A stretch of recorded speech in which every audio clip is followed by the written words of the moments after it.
اور جو تاجک کمیونٹی کا ایک گڑھ تھا فوجی لحاظ سے احمد شاہ مسعود کا، وہاں پھر جا کر ان کے قدم رک گئے، تو بالآخر ایک نئی خانہ جنگی کا آغاز ہو گیا۔ پھر ملا عمر پاکستان کے ایک دوست اور اثاثے کے طور پر آئے، پھر ہم پاکستان نے ایک بار پھر یہاں ان کا رول ختم ہو گیا، یہاں ایک بار پھر انہوں نے اپنی جو لاجسٹک سپورٹ فراہم کی امریکہ کو، اور انہوں نے ملا عمر کی حکومت کا خاتمہ کیا۔ پھر وہاں ایک بون کانفرنس کے نتیجے میں ایک نئی حکومت بنی، جس کی حامد کرزئی صدر تھے، لیکن حامد کرزئی کے ساتھ بھی پاکستان کے تعلقات بہتر نہ ہو سکے، اور اسی طرح اس کے بعد جب اشرف غنی آئے تو ان کے ساتھ بھی، وہ پشتون نیشنلسٹ تھے، ان کے ساتھ بھی ان کے تعلقات ٹھیک نہیں ہو سکے۔ یعنی پاکستان کے تعلقات نہ سوویت نواز قوتوں سے ٹھیک رہے ہیں، نہ اینٹی سوویت قوتوں سے ٹھیک رہے ہیں، نہ پرو امریکنز سے یعنی حامد کرزئی اور اشرف غنی سے ٹھیک رہے، نہ اینٹی امریکن طالبان سے، اور بالآخر آج وہ مقام آ گیا ہے کہ پاکستان اپنے اسٹریٹجک جو ایسٹس تھے افغانستان میں ان کے ساتھ لڑائی کر رہا ہے۔ تو اب جو ایک نئی صورتحال ایمرج کر گئی ہے، اس میں پاکستان کے پاس آپشنز کم ہیں۔ پاکستان اگر رجیم چینج کرتا ہے افغانستان کے اندر، تو اس رجیم چینج کا متبادل کیا ہوگا؟ یعنی جو متبادل آئے گی وہ حامد کرزئی کی صورت میں آئے گی، وہ متبادل احمد شاہ مسعود کے بیٹے احمد مسعود کی صورت میں آئے گی، تو وہ تو پاکستان کے ساتھ ایک مخاصمت کا طویل ریکارڈ رکھتے ہیں۔ یہ تو طالبان تھے کہ جو آپ کے مدرسوں میں پڑھے، جو آپ کے شہروں میں رہے، جو آپ کے تعلیمی اداروں میں رہے، جو آپ کے معاشرے میں گند کر رہ گئے تھے، اور بہت سے KPK کے لوگوں سے زیادہ اچھی اردو بولتے تھے، بلکہ مقامی زبانیں بھی بولتے تھے۔ تو یہ تو وہ تھے جو آپ کے مہاجر کیمپوں میں پل بڑھ کر جوان ہوئے تھے، جنہوں نے آنکھ کھولی تھی۔ تو یہ تو آدھے پاکستانی ہی ان کو کہا جا سکتا ہے۔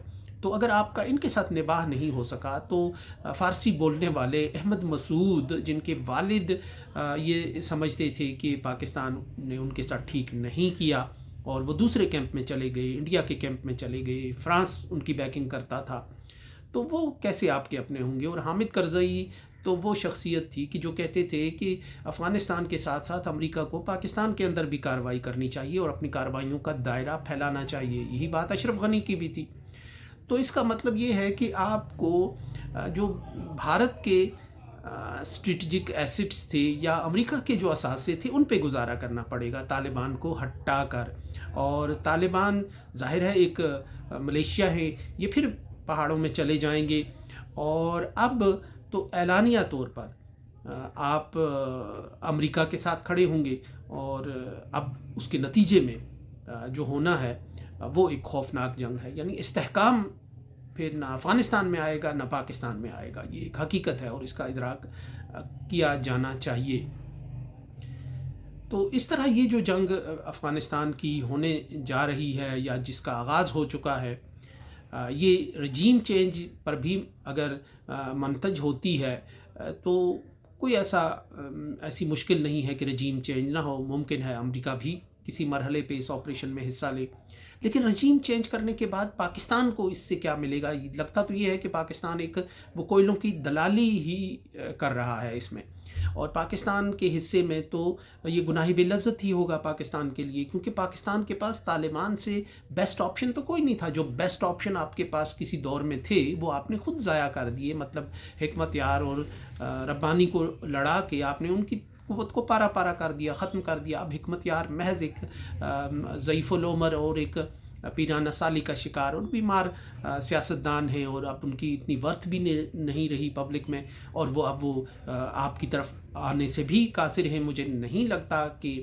اعلانیہ طور پر کوئی فورس مزید آئے گی، اور طالبان کے اندر سے اگر کوئی کابل گروپ اور کندھار گروپ کی امید لگائی گئی ہے تو مجھے نہیں لگتا کہ وہ کوئی برابر ہوگی اور کوئی بہت بڑی گروپنگ ہوگی۔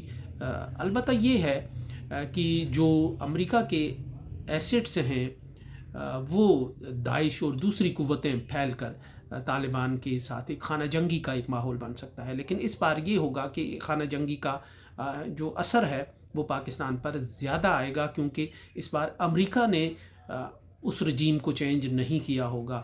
پہلے امریکہ نے کارپیٹ بمنگ کی تھی، تورا بورا سے شروع کی تھی اور پھر کابل تک، اور جس کے نتیجے میں طالبان پھیل گئے تھے اور بھاگ گئے تھے 2-3 سال تک، تو ان کا پتہ ہی نہیں چلا کہ وہ کدھر چلے گئے ہیں. اسی طرح اب جو ایک صورتحال بنی ہے، اب امریکہ نے بمنگ نہیں کی، امریکہ براہ راست اس میں انوالو نہیں ہے. اب یہ آپریشن آگے پاکستان چلائے گا رجیم چینج کا. تو اس کے نتیجے میں جو رد عمل ہے، ظاہر ہے وہ گوریلا فورس ہے، وہ تو چلے جائیں گے گوریلے اپنی پناہ گاہوں کی طرف، اپنے پرانے راستوں کی طرف لوٹ جائیں گے. تو اس کا غیظ و غضب صرف افغانستان میں جو کابل کی انتظامیہ بنے گی وہی نہیں ہوگی، بلکہ پاکستان پر بھی اس کے اثرات آئیں گے، اور یوں ایک یہ پورا خطہ مسلسل ڈی سٹیبلائزیشن کی کیفیت میں اور ایک دلدل میں دھنستا ہوا نظر آ رہا ہے. تو یہ ایک سینس ابھی بھی اگر پریویل کر جائے اور اس جنگ سے پاکستان نکل آئے، جو ایک غیر ضروری جنگ ہے، اور افغانستان کو انگیج کرنا ہی اس مسئلے کا ایک مسلسل حل تھا.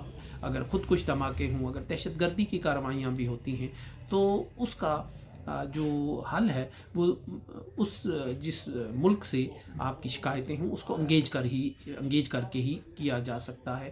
تو یہ طالبان سے کسی بہت بڑی سینسیبل رویے کی توقع تو نہیں تھی. وہ ایک ملیشیا تھے، اس کا اپنا ایک مزاج تھا، 16-18 سال وہ ایک میدان جنگ میں انہوں نے گزارا تھا. ان سے کسی بڑے دانشمندانہ فیصلوں کی نہ توقع تھی. لیکن پاکستان ایک منظم ریاست تھی، ایک سسٹم کے تحت چلنے والا ایک ملک تھا. تو ان کو زیادہ سے زیادہ ان کو دھکیلنا نہیں چاہیے تھا بھارت کی گود میں. اور یہ وہی طالبان تھے جن کی آمد پر، جن کے کابل ٹیک اوور پر ہندوستان میں صف ماتم بچ گئی تھی، اور وہ اپنا کاٹ کباڑ جو ہے وہ جہازوں میں بھر کر بھاگ نکلے تھے، اور وہ کہہ رہے تھے کہ افغانستان ہمارے ہاتھ سے نکل گیا ہے. لیکن جب پاکستان نے طالبان سے ایک فاصلہ اور دوری اختیار کی تو وہ ایک سپیس پیدا ہو گئی، اور نہ پاکستان سے کسی نے وہاں دورہ کیا، نہ انہیں انگیج کرنے کی کوشش کی، بلکہ پہلے دن سے ہی ایک فاصلہ رکھا. تو اس خلا کو بھارت نے پر کیا، اور بھارت جسے یہی طالبان ڈرانے کے لیے محمود غزنوی کے مزار پر جا کر فاتحہ پڑھنے لگے تھے، وہی بھارت ایک بار پھر وہاں فاتح بن کر داخل ہو رہا ہے. تو طالبان نے غزنوی سے سومناتھ تک کا جو سفر طے کیا، اس میں جہاں طالبان کی ایک رد عمل اور ایک ملیشیائی اور ایک قبائلی سوچ کا دخل ہے، وہاں پاکستان کے حکمرانوں کی پالیسیوں کا بھی اور ان کی باہر کے ڈائریکٹیوز اور ہدایات لینے کا اور ان پر عمل کرنے کا بھی ایک گہرا دخل ہے اس میں. اس کے ساتھ ہی اجازت دیجیے. اللہ نگہبان.